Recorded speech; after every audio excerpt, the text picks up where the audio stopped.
ಸ್ನೇಹಿತರೆ, ಇವತ್ತಿನ ವಿಡಿಯೋದಲ್ಲಿ ನಮ್ಮ ರೈಲ್ವೆ ಇಲಾಖೆಯಲ್ಲಿ ಖಾಲಿರ್ತಕ್ಕಂತಹ 90,000 ಟೆಕ್ನಿಷಿಯನ್ ಹುದ್ದೆಗಳ ಕುರಿತು ಇನ್ಫಾರ್ಮೇಷನ್ ತಿಳಿಸ್ಕೊಡ್ತೀನಿ. ಈ ಒಂದು ಹುದ್ದೆಗಳಿಗೆ ನೀವು SSLC, 12th ಅಥವಾ ITI ಮಾಡಿರುವಂಥವರು ಅರ್ಜಿನ ಸಲ್ಲಿಸಬಹುದಾಗಿರುತ್ತೆ.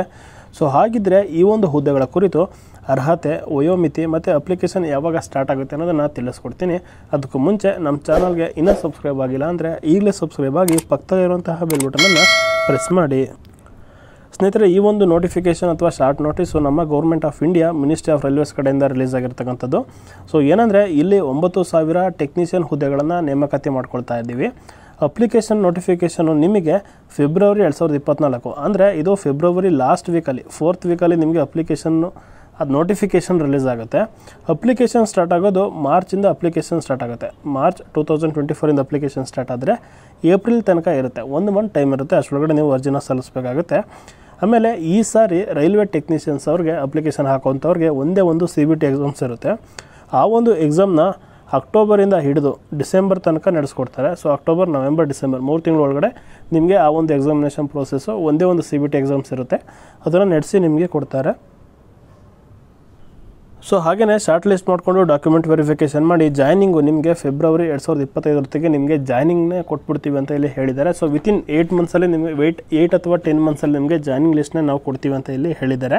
ಹಾಗೆಯೇ ಪ್ರತಿ ವರ್ಷವೂ ಇನ್ಮೇಲಿಂದ ರೈಲ್ವೆ ಕಡೆಯಿಂದ ಕಂಟಿನ್ಯೂಸ್ ಆಗಿ ಅವರ ಏನೇನು ಜಾಬ್ಸ್ ಇರುತ್ತೆ ಆ ಜಾಬ್ಸ್ಗೆಲ್ಲ 1 ವರ್ಷಕ್ಕೆ ಒಂದೊಂದು ಎಕ್ಸಾಮ್ ಥರ ಮಾಡಿಕೊಂಡು ವಿತಿನ್ ಎವ್ರಿ ಇಯರು ರಿಕ್ರೂಟ್ಮೆಂಟ್ನ ಮಾಡ್ಕೋತೀವಿ ಅಂತ ಈ ಒಂದು ನೋಟಿಸಲ್ಲಿ ತಿಳಿಸಿದ್ದಾರೆ. ಸೊ ಹಾಗಿದ್ರೆ ಕಂಪ್ಲೀಟ್ ಅಡ್ವರ್ಟೈಸ್ಮೆಂಟಲ್ಲಿ ಏನಿರುತ್ತೆ ಅಂತ ತಿಳ್ಕೊಳ್ಳೋಣ ಬನ್ನಿ.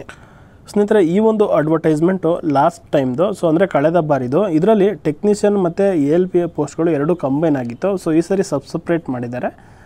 ಸೊ ಆದ್ದರಿಂದ ಟೆಕ್ನಿಷಿಯನ್ಗೆ ಇರುವಂತಹ ಕ್ವಾಲಿಫಿಕೇಷನು, ಎಲಿಜಿಬಿಲಿಟಿನ ಈ ಒಂದು ನೋಟಿಫಿಕೇಷನಲ್ಲಿ ನಾವು ರೆಫರ್ ಮಾಡ್ತಾ ಹೋಗೋಣ.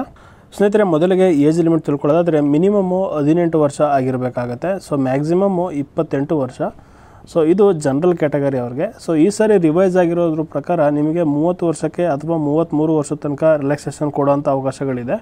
ಸೊ ಈ ಸಾರಿ ಬರುವಂಥ ನೋಟಿಫಿಕೇಷನಲ್ಲಿ ಇದು ಕನ್ಫರ್ಮ್ ಆಗುತ್ತೆ. ಸೊ ಏನಿಲ್ಲ ಅಂದ್ರೂ 28 ವರ್ಷದ ತನಕ ಅಪ್ಲಿಕೇಶನ್ ಹಾಕೋದಂತೂ ಖಚಿತ. ಹಾಗೆಯೇ ಇದರಲ್ಲಿ SC/ST ಅವ್ರಿಗಾದರೆ +5 ವರ್ಷ ರಿಲ್ಯಾಕ್ಸೇಷನ್ಸ್ ಇರುತ್ತೆ. ಅಂದರೆ 28 + 5 ವರ್ಷ ರಿಲ್ಯಾಕ್ಸೇಷನ್ಸ್ ಇರುತ್ತೆ. OBC ನಾನ್ ಕ್ರಿಮಿಲೇಯರ್ ಬರುವಂಥವ್ರಿಗೆ 3 ವರ್ಷ. ಸೊ ಅಂದರೆ 28 + 3 ವರ್ಷ ರಿಲ್ಯಾಕ್ಸೇಷನ್ಸ್ನ ಇವರು ಕೊಟ್ಟಿರ್ತಾರೆ. ಗೆಳೆಯರೆ, ಅಪ್ಲಿಕೇಶನ್ ಫೀಸು ನಿಮಗೆ 500 ರೂಪಾಯಿ ಇರುತ್ತೆ. ಸೊ ಯಾರ್ಯಾರಿಗೆ ಅಂದರೆ ಜನರಲ್ ಕ್ಯಾಟಗರಿಯಲ್ಲಿ ಬರುವಂತಹ ಹುಡುಗರುಗಳಿಗೆ, OBC ಹುಡುಗರುಗಳಿಗೆ ಮತ್ತು EWS ಅಲ್ಲಿ ಬರುವಂತಹ ಹುಡುಗರುಗಳಿಗೆ ಮಾತ್ರ, ಬಾಯ್ಸ್ ಅವರಿಗೆ ಮಾತ್ರ ಈ ಒಂದು 500 ರೂಪಾಯಿಗಳ ಅಪ್ಲಿಕೇಶನ್ ಫೀಸ್ ಇರುತ್ತೆ. ಮಿಕ್ಕಿರುವಂತಹ ಫೀಮೇಲ್ಸು, ಎಕ್ಸರ್ವಿಸ್ ಮ್ಯಾನು, SC/ST ಕ್ಯಾಂಡಿಡೇಟ್ಗಳಿಗೆ 250 ರೂಪಾಯಿ ಫೀಸ್ ಇರುತ್ತೆ. ಸೊ ಇದು ಫಸ್ಟ್ ಸ್ಟೇಜ್ ಎಕ್ಸಾಮಿನೇಷನ್ ಬರೋ ತಕ್ಷಣ ನಿಮಗೆ ರಿಟರ್ನ್ ಆಗುತ್ತೆ. ಇಲ್ಲಿ 500 ರೂಪಾಯಿ ಇರೋ ಫೀಸು 400 ರೂಪಾಯಿ ನಿಮಗೆ ಫಸ್ಟ್ ಸ್ಟೇಜ್ ಎಕ್ಸಾಮ್ನ ನೀವು ಬರೀತಿರಲ್ವ, ಕಂಪ್ಯೂಟರ್ ಬೇಸ್ಡ್ ಟೆಸ್ಟು, ಅವಾಗ ಇಲ್ಲಿ ರಿಫಂಡ್ ಆಗುತ್ತೆ. ಸ್ನೇಹಿತರೆ, ಇನ್ನು ಕ್ವಾಲಿಫಿಕೇಷನ್ ನೋಡೋದಾದರೆ ನೀವು SSLC ಆದ ನಂತರ ITIನಲ್ಲಿ ಯಾವುದೇ ಟ್ರೇಡ್ ಮಾಡಿದರೂ ಕೂಡ ಅರ್ಜಿನ ಸಲ್ಲಿಸ್ಬೋದು. ಟ್ರೇಡ್ಗಳಂದರೆ ನಿಮ್ಗೆ ಆಲ್ರೆಡಿ ಗೊತ್ತಿರುತ್ತೆ. ಸೊ ಫಿಟ್ಟರ್ ಆಗಿರ್ಬೋದು, ಮೆಷಿನಿಸ್ಟ್ ಆಗಿರ್ಬೋದು, ಟರ್ನರ್ ಆಗಿರ್ಬೋದು, ಎಲೆಕ್ಟ್ರಿಕಲ್ಲಿ ಟೆಲಿಕಮ್ಯುನಿಕೇಷನು, ಸಿಗ್ನಲಿಂಗು, ಯಾವುದೇ ಆದರೂ ಸರಿ ITIನಲ್ಲಿ ಇರುವಂತಹ ಟ್ರೇಡ್ಗಳಿಗೆ ಇನ್ಕ್ಲೂಡಿಂಗ್ ಪೇಂಟರು, ವೆಲ್ಡರು, ಮಷಿನಿಸ್ಟು, ಟರ್ನರು, MRSC, ITIಯಲ್ಲಿ ಇರೋಂತಹ 15ಕ್ಕೂ ಹೆಚ್ಚು ಟ್ರೇಡ್ಗಳಿಗೂ ಕೂಡ ಇಲ್ಲಿ ನೇಮಕಾತಿ ಆಗುತ್ತೆ.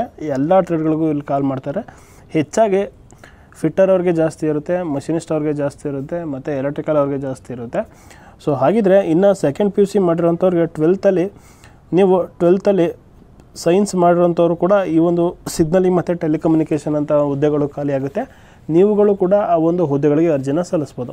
ಸೊ SSLC ಆದ ನಂತರ ITI ಮತ್ತು 12th ಯಾರ್ಯಾರು ಮಾಡಿರ್ತಾರೆ ಅವ್ರುಗಳು ಮಾತ್ರ ಈ ಒಂದು ಹುದ್ದೆಗಳಿಗೆ ಅರ್ಜಿನ ಸಲ್ಲಿಸೋ ರೀತಿ ಇರುತ್ತೆ. ಸೊ ಡಿಪ್ಲೊಮಾ ಮಾಡಿದವರು ಮತ್ತು ಇಂಜಿನಿಯರಿಂಗ್ ಮಾಡಿರೋಂಥವ್ರು ನಿಮಗೋಸ್ಕರ ಅಂತಲೇ ALP ಪೋಸ್ಟು ರಿಲೀಸ್ ಆಗಿರುತ್ತೆ. ಆ ಒಂದು ಹುದ್ದೆಗಳಿಗೆ ಅರ್ಜಿನ ಸಲ್ಲಿಸಿ ಮತ್ತು ಪ್ರಿಪೇರ್ ಆಗೋದಕ್ಕೆ ಸ್ಟಾರ್ಟ್ ಮಾಡಿ. ಸ್ನೇಹಿತರೆ, ಈ ಒಂದು ನೋಟಿಫಿಕೇಷನು ಸದ್ಯದಲ್ಲಿ ಅಂದರೆ ವಿತಿನ್ 15 ಡೇಸಲ್ಲಿ ನಿಮಗೆ ಸಿಗುತ್ತೆ. 2024 ಬರ್ತಕ್ಕಂತಹ ನೋಟಿಫಿಕೇಷನು. ನಾನು ಇದುವರೆಗೂ ನಿಮಗೆ ಗೈಡ್ ಮಾಡಿದ್ದು 2018 ನೋಟಿಫಿಕೇಷನು. ಸೊ ಕ್ವಾಲಿಫಿಕೇಷನ್ ಎಲ್ಲ ಸೇಮ್ ಇರುತ್ತೆ, ಏಜ್ ರಿಲ್ಯಾಕ್ಸೇಷನ್ ಎಲ್ಲ ಸೇಮ್ ಇರುತ್ತೆ. ಸೊ ಓನ್ಲಿ ಚೇಂಜಸ್ ಬಂದು ಈ ಸರಿ ಏಜ್ ರಿಲ್ಯಾಕ್ಸೇಷನು ಒಂದು 2 ವರ್ಷ ಮಾಡಿದಾರಂತೆ. ಸೊ ಅದು ನಿಮಗೆ ಇಲ್ಲಿ ಆ್ಯಡ್ ಆಗ್ಬೋದು. ಜೊತೆಗೆ ಇಲ್ಲಿ ಹೋದ ಸರಿ ಬಂದು CBT 2 ಇತ್ತು. ಸೊ ಈ ಸರಿ ಕೇವಲ CBT ಒಂದೇ ಒಂದು ಎಕ್ಸಾಮ್ ಇದೆ. ಅದು ಯಾವ ಥರ ಅನ್ನೋದನ್ನ ನೋಟಿಫಿಕೇಷನ್ ಬಂದಮೇಲೆ ನಾನು ಮತ್ತೆ ತಿಳಿಸ್ಕೊಡ್ತೀನಿ. ಸೊ ಆ ಒಂದು ವಿಡಿಯೋನ ಮಿಸ್ಕಾಲ್ ಮಾಡ್ಕೋಬೇಡಿ. ಇವಾಗಲೇ ನಮ್ಮ ಸಮಥಿಂಗ್ ವುಡ್ ಕನ್ನಡ ಅನ್ನೋ ಚಾನಲ್ನ ಸಬ್ಸ್ಕ್ರೈಬ್ ಮಾಡಿಕೊಂಡು ಮುಂದಿನ ವಿಡಿಯೋಗಾಗಿ ಕಾಯ್ತಾರೆ ಅಂತ ಹೇಳ್ತಾ ಸಿಗೋಣ ಮುಂದಿನ ವಿಡಿಯೋದಲ್ಲಿ. ಅಲ್ಲಿ ತನಕ good luck, all the best.